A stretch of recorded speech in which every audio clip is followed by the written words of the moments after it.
2025년 9월 3일 중국 베이징. 거대한 대로가 통제되어 차량이 다니지 않는다. 정적이 흐른다. 이윽고 발소리가 들린다.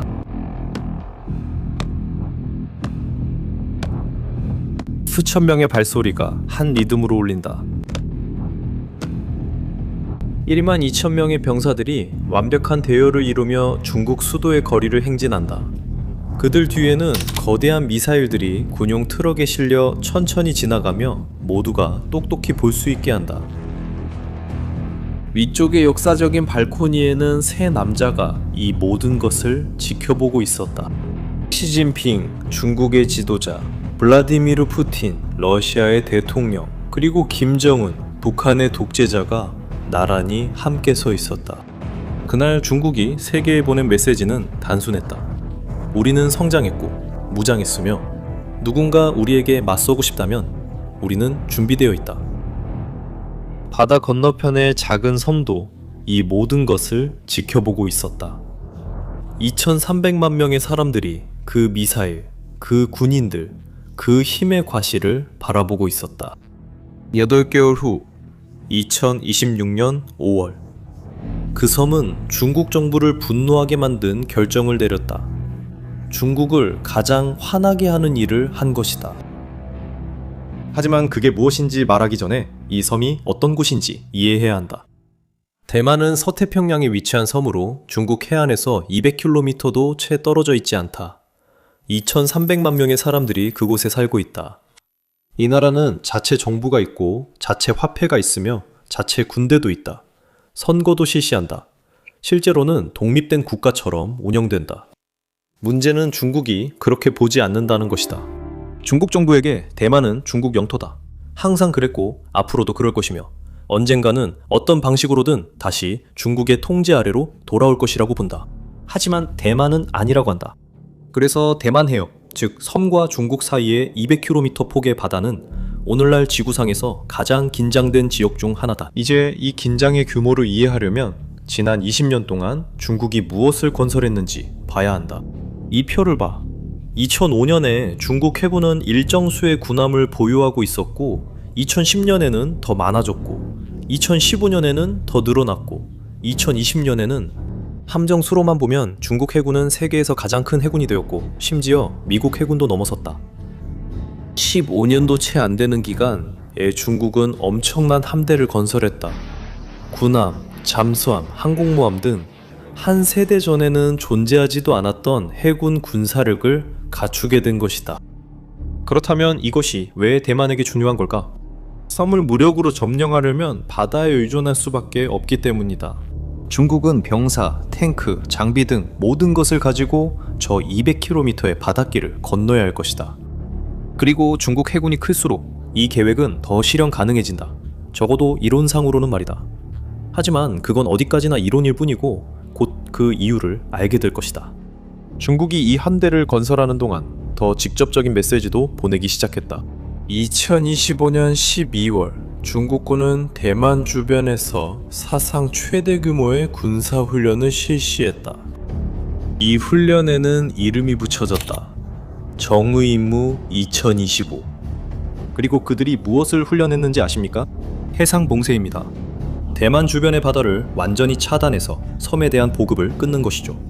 대만은 사용하는 거의 모든 것을 외부에서 수입해야 합니다. 연료, 식량, 기계 부품 등입니다. 바다에 접근하지 못하면 대만은 점점 숨이 막히기 시작합니다. 훈련에서 중국은 130대의 항공기, 14척의 군함, 그리고 여러 척의 해양경비대 선박을 보냈습니다. 항공로를 차단하고 항구 봉쇄를 시뮬레이션했습니다. 2022년 이후 대만 주변에서 벌어진 가장 큰 무력 시위였습니다. 그리고 훈련이 끝난 후 중국 정부는 공식 포스터를 공개했습니다. 포스터에는 중국 지도에서 팔이 뻗어나와 대만을 감싸는 사슬을 잡고 있는 모습이 그려져 있었습니다. 이름이요? 정의의 사슬입니다. 메시지는 분명했습니다. 대만은 이 모든 것을 지켜봤습니다. 군함, 비행기, 포스터, 훈련, 그리고 나서 중국 정부를 가장 화나게 하는 행동을 했습니다. 2026년 5월 8일 대만 정치인들은 투표를 통해 250억 달러 규모의 미국산 무기 구매를 승인했습니다. 이 숫자의 규모를 이해하려면 브라질이 한 번에 전체 군대를 장비할 만큼의 무기를 사기로 결정한 것과 같습니다. 250억 달러 상당의 무기가 미국에서 구매되어 중국의 침공 시도를 어렵게 만들기 위해 특별히 사용될 예정입니다. 그리고 실제로 이 돈을 쓰고 계약을 체결하고 자금을 이전하는 것은 어떤 정치적 연설보다도 더 강력한 메시지입니다. 이는 중국 정부에 우리는 계속 존재하기 위해 큰 대가를 치를 각오가 되어 있다는 뜻이고, 미국에는 우리는 우리의 역할을 다하고 있다는 뜻입니다. 그리고 전 세계에 대만이 누군가의 구원을 기다리지 않는다는 점을 알립니다. 그리고 대만이 이 돈으로 정확히 무엇을 사고 있는지 아십니까? 두 가지 시스템이 눈에 띕니다. 첫 번째는 하이마스입니다. 이름은 복잡하지만 개념은 간단합니다. 하이마스는 위에 미사일 발사대가 달린 트럭입니다. 겉보기에는 단순해 보이지만 이 시스템이 하는 일은 놀랍습니다. 하이마스는 최대 300km 떨어진 곳까지 미사일을 아주 정밀하게 발사할 수 있습니다. 300km입니다. 이 말은 만약 충돌이 발생할 경우 대만이 중국 해안의 항구들을 타격할 수 있다는 뜻입니다. 침공 선박들이 출발하기도 전에 바로 그곳에서 공격할 수 있다는 의미입니다. 잘 생각해보세요. 만약 적이 어디서 출발할지 알고 그 출발 지점을 정밀하게 공격할 수 있다면 적의 계획을 시작부터 크게 어렵게 만들 수 있습니다. 또 있습니다. 하이마스는 트럭에 실려 한 곳에서 발사 후 바로 이동해 다른 곳에서 다시 쏩니다. 위치를 파악해 파괴하기 매우 어렵습니다.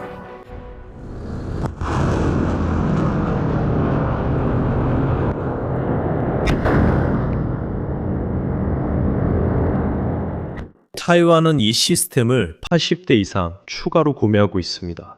이렇게 되면 총 100대가 넘게 됩니다.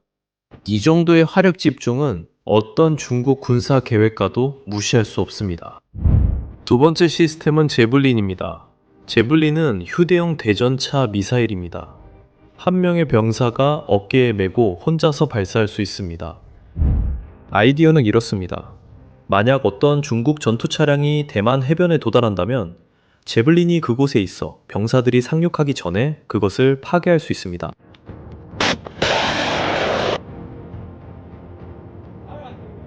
이 무기는 저렴하고 효과적이며 최근의 또 다른 전쟁에서 이미 그 가치를 입증했습니다. 우크라이나에서 제블린은 수백 대의 러시아 전차를 파괴했습니다. 이 무기는 평범한 병사도 조작할 수 있으며 수백만 달러짜리 기계를 파괴할 수 있습니다. 여기서부터 수학적 계산이 중국에 불리해집니다. 제블린 한 발은 약 17만 5천 달러 정도이고 그것이 파괴하는 전차는 200만, 300만, 400만 달러에 달합니다. 이것을 방어 중인 해변을 건너려는 수백 대의 차량에 곱하면 침공 비용이 엄청나게 치솟아서 어떤 장군도 무시할 수 없게 됩니다. 하지만 여러분은 이렇게 생각할 수도 있습니다. 중국은 대만보다 훨씬 크고 엄청난 군대를 보유하고 있으며 미사일, 전투기, 군함도 가지고 있습니다. 그냥 바다만 건너면 될 것처럼 보이죠? 다시 한번 생각해보세요.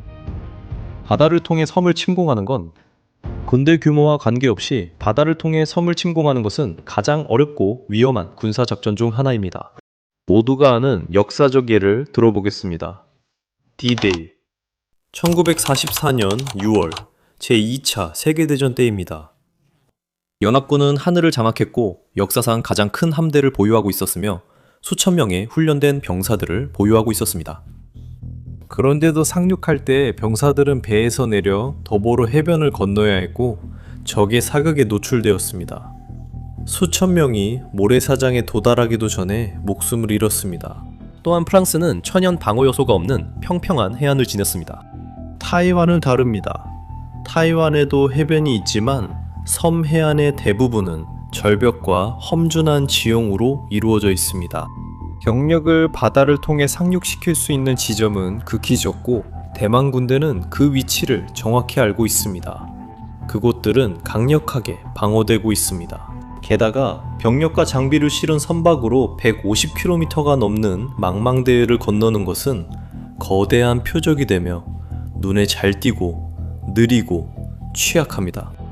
하이마스로 대만은 이 선박들이 해안에 도달하기 훨씬 전에 타격할 수 있고, 자벨린 미사일은 어떻게든 해변까지 도달한 모든 것을 노리고 있을 것입니다. 이것이 중국이 시도하지 못한다는 뜻은 아닙니다. 단지 그 대가가 너무 커서 어떤 장군도 받아들이기 힘들 정도로 높다는 뜻입니다.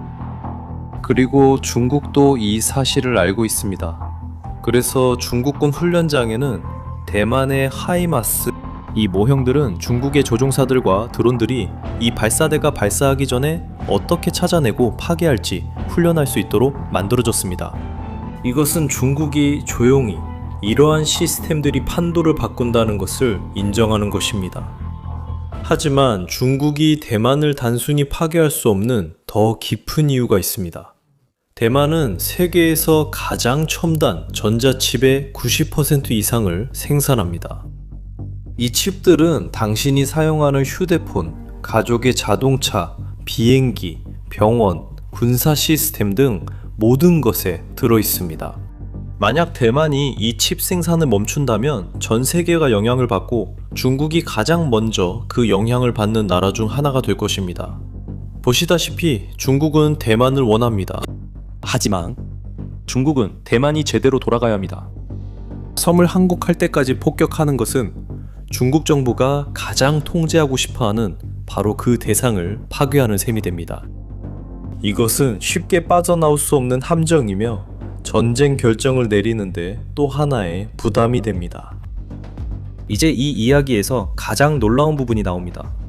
말해주기 전에 누가 이 250억 달러 상당의 미국산 무기를 승인했는지 한번 맞춰보세요. 대만을 통치하는, 공개적으로 중국에 반대하는 정당일까요? 아니면 역사적으로 베이징과 더 가까운 관계를 주장해온 야당일까요? 잠깐 생각해보세요. 바로 그 야당, 중국의 더 호의적인 정당이 대만에서 역사상 최대 규모의 대중국 무기 패키지를 승인한 겁니다. 그리고 이 점을 주목하세요. 이 투표가 있기 한 달 전에 같은 정당의 대표가 직접 베이징을 방문해서 시진핑과 만났습니다. 왜 그렇게 했을까요? 왜냐하면 미국의 압력이 무시할 수 없을 만큼 컸기 때문입니다. 워싱턴은 이 승인을 기대하고 있다는 점을 분명히 했습니다. 그리고 미국산 무기 구매를 막는 것처럼 보이는 대만의 어떤 정당도 섬의 주요 동맹국 앞에서 매우 곤란한 입장에 처하게 될 것입니다. 그것은 용기의 표시가 아니라 이해관계에 근거한 냉정한 결정이었습니다. 하지만 실질적인 결과는 같습니다. 이제 대만은 이 무기들을 구매할 수 있는 예산 승인을 받았습니다. 이 움직임은 단독으로 일어난 것이 아닙니다. 이 지역에 가까운 이웃인 일본은 2025년 말을 제2차 세계대전 이후 최대 규모의 국방 예산을 발표했습니다. 그리고 2026년 5월 필리핀에서 진행된 군사훈련에서는 7개국이 함께 해상 침공에 대응하는 훈련을 했습니다. 훈련의 표적은 중국의 상륙 군용 차량 모형이었는데, 이 차량들은 실제로 병력을 해변에 상륙시키는데 사용될 차량과 동일한 것이었습니다. 중국이라는 말을 굳이 할 필요가 없었습니다. 모두가 이미 이해했습니다. 그리고 이 상황을 완성시키는 일이 벌어졌는데, 이는 가장 경험 많은 분석가들조차 놀라게 했습니다. 이 사람은 도널드 트럼프이고 2026년 5월 11일 대만 예산안이 통과된 지 며칠 뒤의 일입니다. 그는 대만에 대한 무기 판매 문제를 시진핑과의 협상 테이블에 올리겠다고 말했습니다. 이 정상회담은 13일 수요일 베이징에서 열릴 예정입니다. 나는 시 주석과 좋은 관계입니다. 앞으로 어떻게 될지 모르겠습니다. 이전까지 어떤 미국 대통령도 이런 일을 한 적이 없었습니다. 1982년부터 미국은 대만에 무엇을 판매하는지에 대해 중국과 협상하지 않는다는 불문율이 있었습니다. 그 선은 한 번도 넘겨진 적이 없었습니다. 하지만 트럼프는 그 선을 넘었습니다. 타이완에게 이 발언은 충격이었습니다. 왜냐하면 승인된 무기들이 이론적으로 세계 두 강대국 간의 협상에서 협상 카드로 사용될 수 있다는 의미이기 때문입니다. 그리고 중국 정부에게는 바로 듣고 싶었던 말이었습니다. 중국은 항상 미국의 타이완 무기 지원이 도발이라고 주장해왔고 미국이 개입해서는 안 된다고 말해왔습니다. 그리고 이제 미국 대통령 자신이 아마도 이 문제에 대해 대화할 가치가 있다고 말하고 있었습니다. 지금은 극도의 긴장 상태입니다. 타이완은 역사상 최대 규모의 무기 도입을 승인했지만 이 무기고의 미래는 트럼프와 시진핑의 단 한 번의 대화에 달려있을 수도 있습니다. 사실 세상은 변하고 있습니다. 그리고 중국과 섬 사이에 있는 그 바다, 타이완 해협은 여전히 이 변화가 결정될 장소로 남아 있습니다. 타이완은 무기를 구입했고 중국은 봉쇄 훈련을 하고 있으며 일본은 재무장하고 미국은 양쪽 모두에서 전략을 펼치고 있습니다.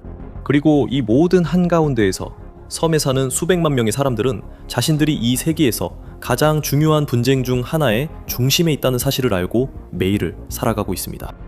결국 이 이야기는 미사일이나 군사 예산에 관한 것이 아닙니다. 이것은 작은 민족이 자유를 지키기 위해 기꺼이 치르려는 대가에 관한 이야기입니다. 그리고 전 세계 어떤 지도자도 확실하게 답할 수 없는 질문에 관한 이야기이기도 합니다. 이 균형이 과연 언제까지 유지될 수 있을까요? 베이징에서 열린 그 퍼레이드는 정말 인상적이었습니다. 하지만 인상적이라고 해서 무적이라는 뜻은 아닙니다. 그건 아주 다른 이야기입니다. 남는 질문은 이것입니다. 이 문제가 협상 테이블에서 해결될 것인가? 아니면 전쟁터에서 해결될 것인가? 이제 당신의 의견을 듣고 싶습니다. 당신은 중국이 언젠가 무력을 사용해서 대만을 점령하려고 할 것이라고 생각합니까? 아니면 계속해서 조용한 압박을 선호할 것이라고 생각합니까? 이 영상이 당신이 세상에서 무슨 일이 일어나고 있는지 이해하는 데 도움이 되었다면 이해하고 싶어하는 다른 사람과도 공유해주세요. 그리고 아직 채널을 구독하지 않았다면 구독해주세요. 이런 컨텐츠가 앞으로도 많이 올라올 예정입니다. 다음에 또 만나요.